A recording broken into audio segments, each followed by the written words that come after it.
There was one number that neither my husband nor I expect to see: high cholesterol, because relatively we're both healthy. Not just a little high, much higher than either of us thought. Now, what's surprising, I just want to back up a bit. Our cholesterol was slightly elevated, specifically the LDL, last year. And this year, when we had our annual physical, that's when we noticed that both of our LDL had jumped over 200. The surprising part wasn't just really the numbers, it was that our stories looked completely different.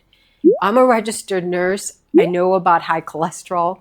I have a PhD in nursing. I exercise regularly. A couple of years ago, I reversed my prediabetes through lifestyle changes, and I thought I had a pretty good understanding of cardiovascular health. My husband, well, his story is a little bit different because he struggled with his weight all his life. He has gout. His triglycerides had been elevated for a number of years. So if someone had asked us who would develop high cholesterol, I probably would have guessed him. What I never expected was that my LDL cholesterol would also climb above 200. That one blood test forced me to ask a question I couldn't stop really thinking about. How did this happen really over a span of 1 year? Not just to him, to me as well. At first, I did what many people do. I looked at the cholesterol numbers, the total cholesterol, the HDL, which is the good cholesterol, LDL, the bad cholesterol, triglycerides. But the more I read, the more confused I became. Some experts seem to believe LDL was the whole story way back when. Others argued that inflammation mattered more. That's based on a lot of studies.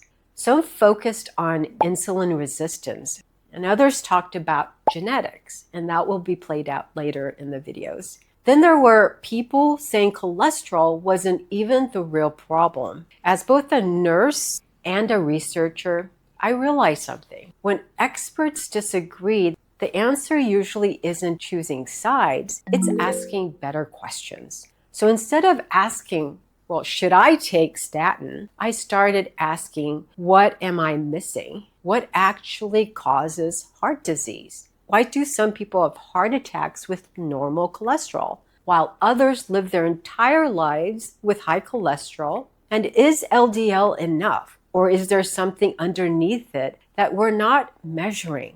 Those questions completely changed the direction of this journey. At almost the same time, my husband had his decision to make. His cholesterol was even higher than mine. After discussing it with his physician, he wanted to start on statin.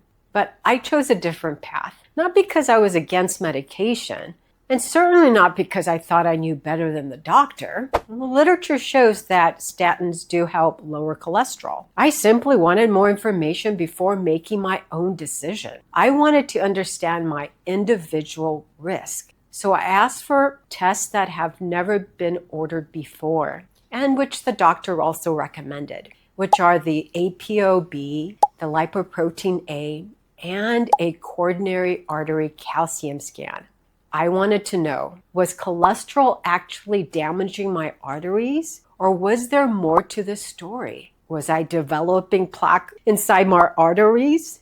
And the results surprised both of us. Some were reassuring, others, well, not so much. And they completely changed what we decided to do next. But they also taught me something even more important. High cholesterol isn't one disease. It's a risk factor, and that risk factor looks different for different people. That's why two people with almost identical LDL cholesterol can end up making completely different decisions. Now, this series isn't about proving that statins are right or proving that lifestyle is enough or even better than medication.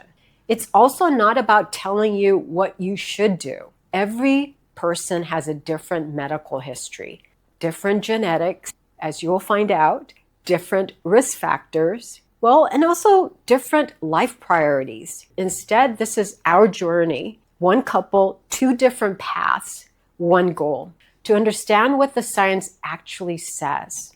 Over the next several episodes, I'm going to take you through everything we learned, why LDL cholesterol may only be part of the picture, what ApoB actually measures, why lipoprotein A changed how I thought about genetics, what a calcium score can and cannot tell you, why my husband's numbers changed so dramatically after the treatment, after 1 week, and what happened after I chose a different path. Along the way, I'll also explain the science the same way I wish someone had explained it to me. Now, as you know, a doctor, a nurse can give you suggestions on what is best for your health, but a lot of times they just don't have the time to explain what the data shows and what the evidence shows. So this video, one of the goals is to give you that information so you can make your own decision about whether to take the medication, whether to drastically change your lifestyle, or do both. But more importantly, you make that decision while being informed. Data might just show you the numbers, but our videos will fit it together.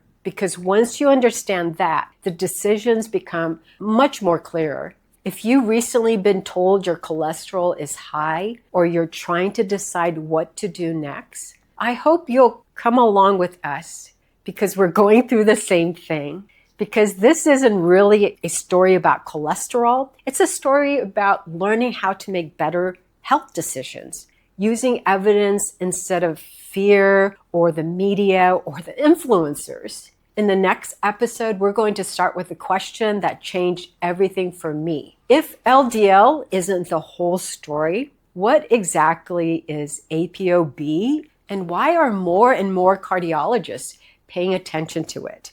Thank you for watching, everyone. Bye-bye.